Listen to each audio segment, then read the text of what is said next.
Aujourd'hui, un cinquième homme a été présenté devant les juges qui enquêtent sur un réseau de prostitution présumé autour de l'hôtel Carlton de Lille. Il s'agit de David Roquet, un entrepreneur en BTP, considéré comme un personnage clé du dossier. Hier, c'est une autre figure lilloise, l'avocat Emmanuel Rigler, qui a été mis en examen pour proxénétisme aggravé en bande organisée et association de malfaiteurs. Il est ressorti libre du tribunal. Son nom aurait été régulièrement cité dans les conversations téléphoniques de René Cochefer, l'homme chargé des relations publiques de l'hôtel Carlton, actuellement écroué. Il est soupçonné d'avoir fait venir des prostituées de Belgique à Lille pour ses clients, ce que nie son avocat.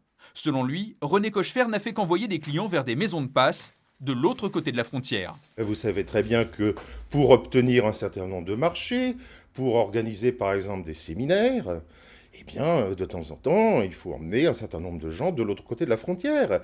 Étant entendu, et je pense que c'est très important de le souligner, que en Belgique, les maisons de tolérance sont tolérées. Et en conséquence, ces gens n'avaient absolument pas l'impression de commettre quelque infraction que ce soit. Ces derniers jours, 2 autres responsables du Carlton ont également été mis en examen et écroués. Le propriétaire Hervé Franchois et le directeur-manager Francis Henrion. L'avocat de ce dernier a rompu le silence aujourd'hui. Il n'y aura pas de poids, de mesure.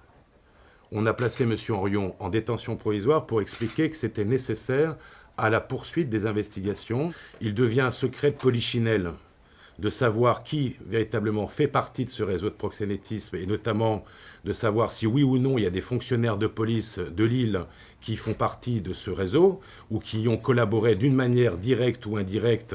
Encore une fois, l'instruction permettra de le déterminer. Les noms de plusieurs policiers, dont un commissaire divisionnaire, apparaissent effectivement dans le dossier. Ils devraient être entendus à leur tour par la PJ de Lille.